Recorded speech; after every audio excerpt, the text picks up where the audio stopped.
I now give the floor to His Excellency Subramaniam Jaishankar, Minister of External Affairs of India.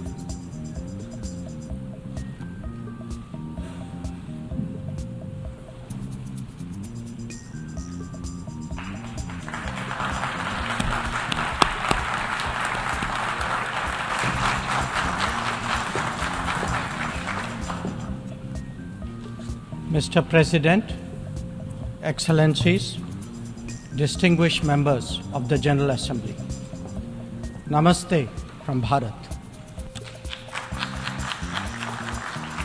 Let me begin by expressing our felicitations to the President of the General Assembly, His Excellency Dennis Francis, and our fullest support to the 78th UNGA's theme of rebuilding trust and reigniting global solidarity.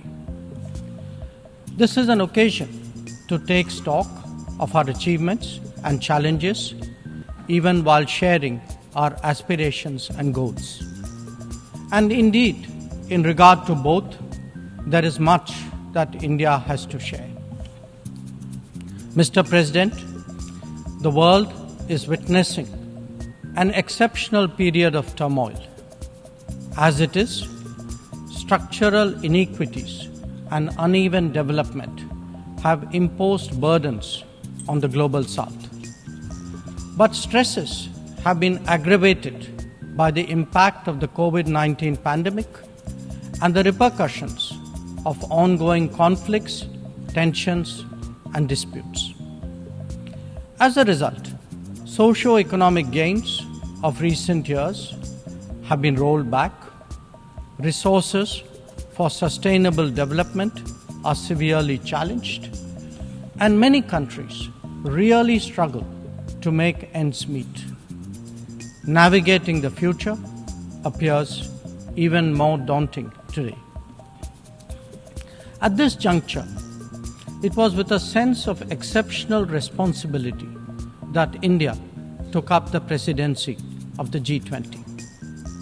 Our vision of one Earth, one family, one future sought to focus on the key concerns of the many, not just the narrow interests of a few.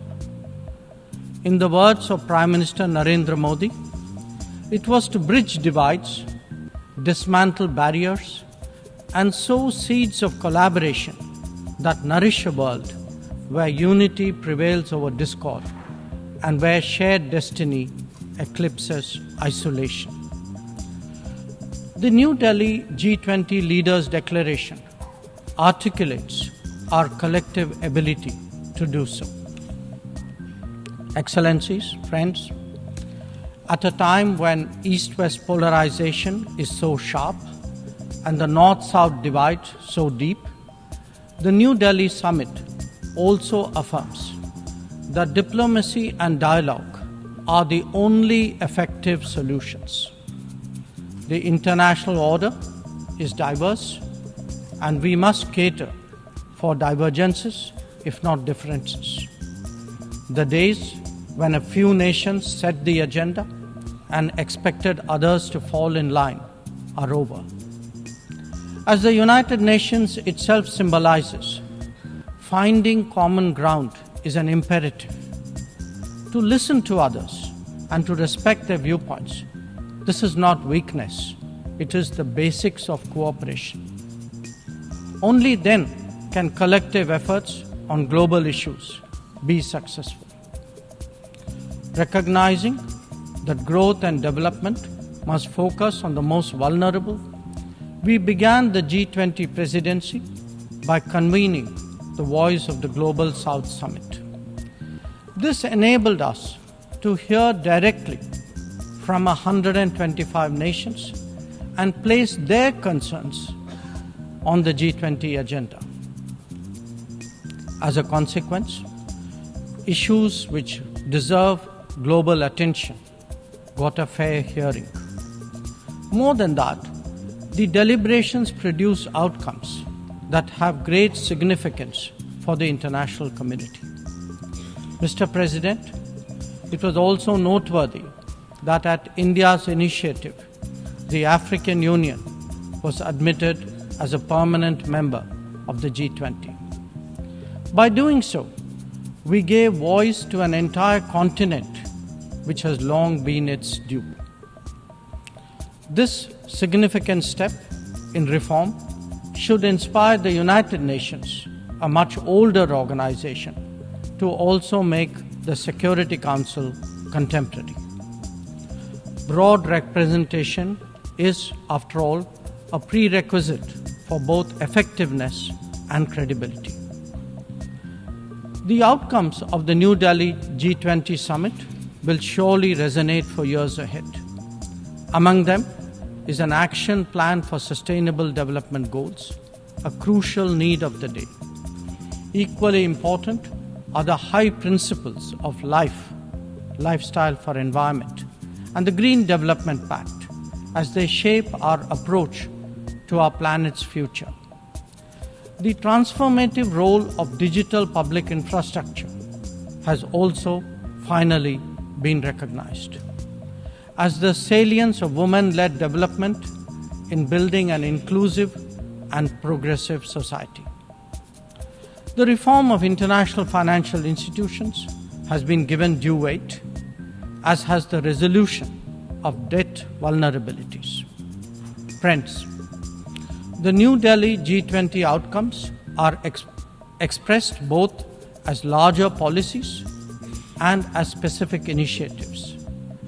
They could be about building cities for tomorrow, or fighting corruption, eliminating hunger, or delivering quality education, ending plastic pollution, or preserving the ocean-based economy, or for that matter, enhancing food security, or even mapping global skills.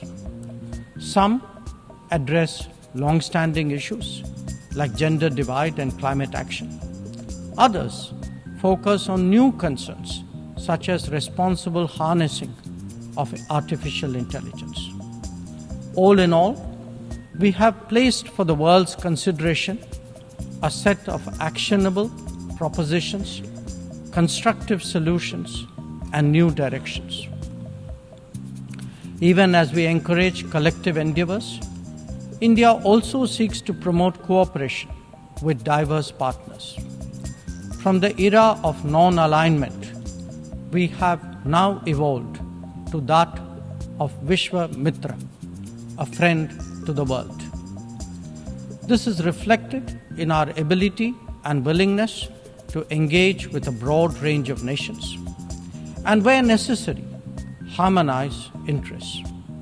It is visible in the rapid growth of the Quad, a mechanism today so relevant to the Indo-Pacific.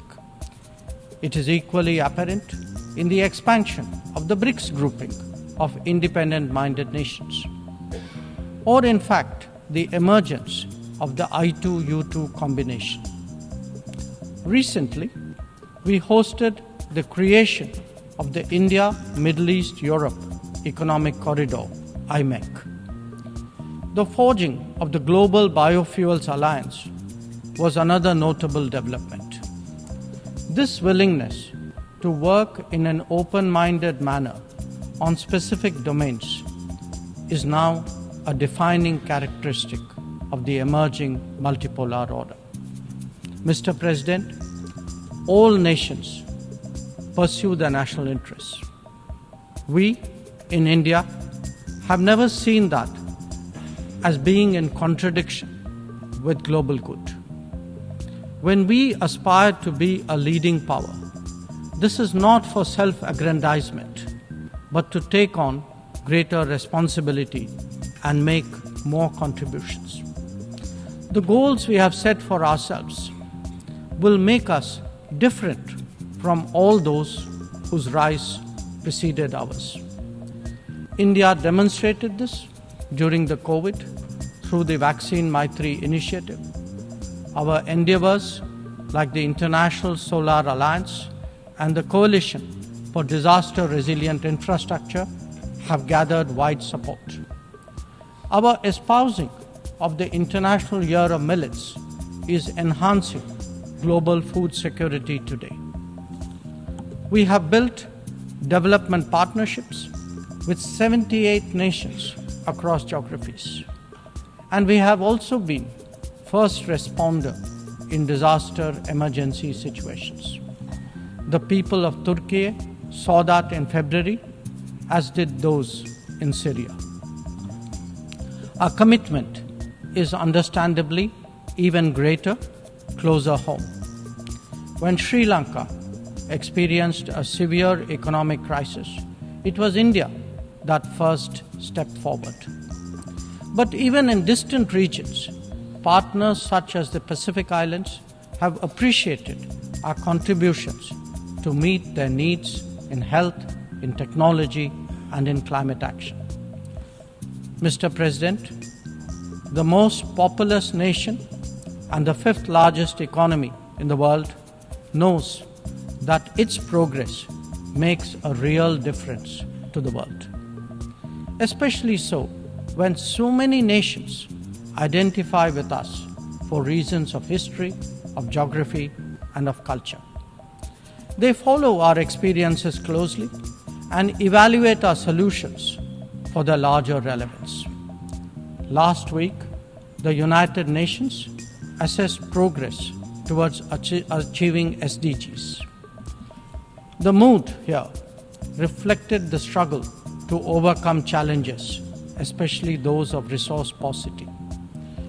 It is therefore vital at this midway that we expand our capacities and regain our confidence.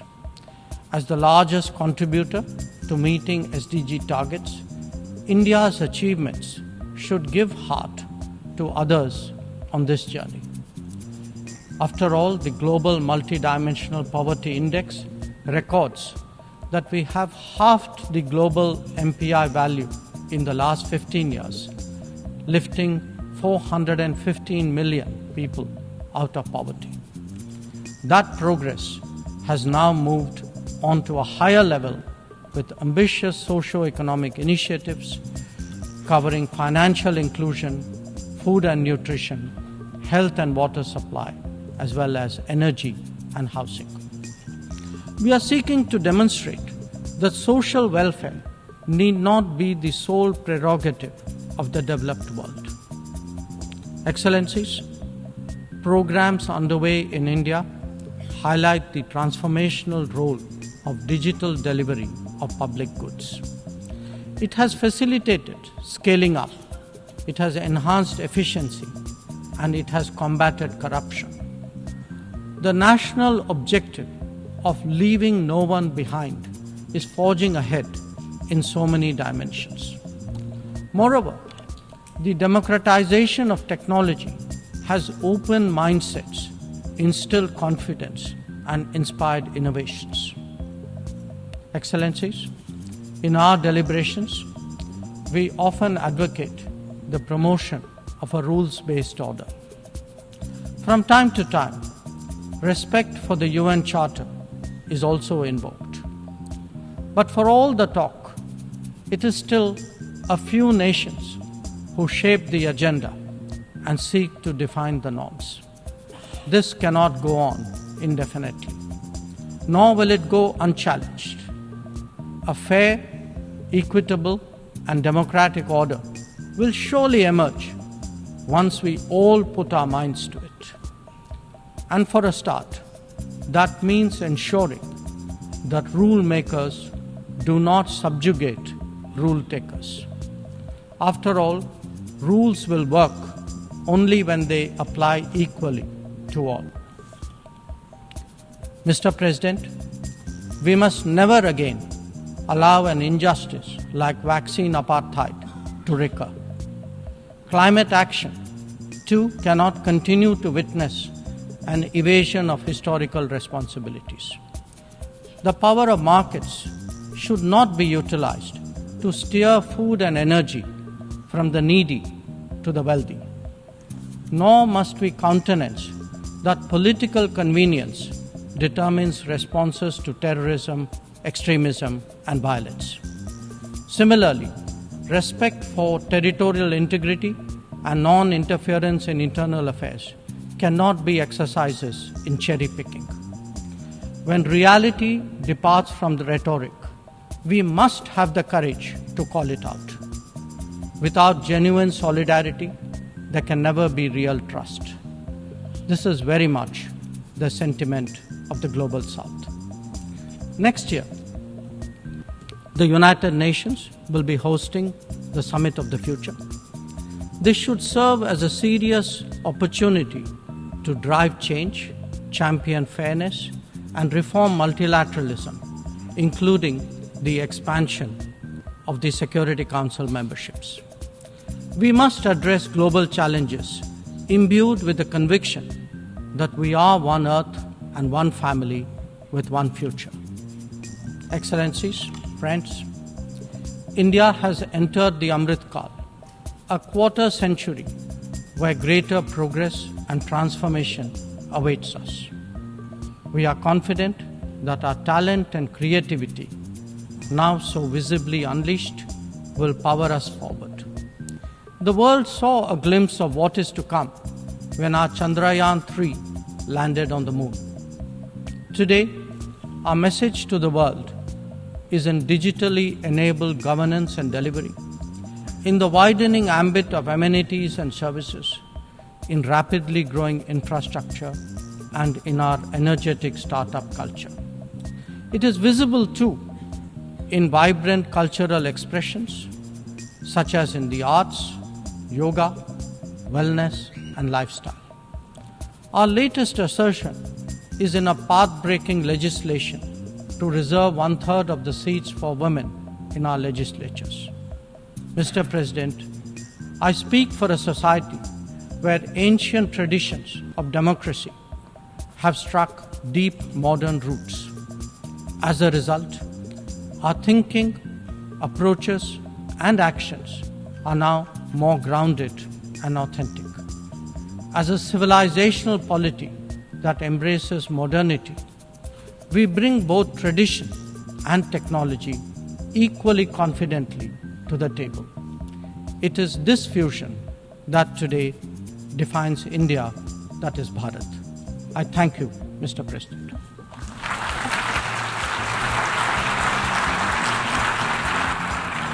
I thank the Minister of External Affairs of India.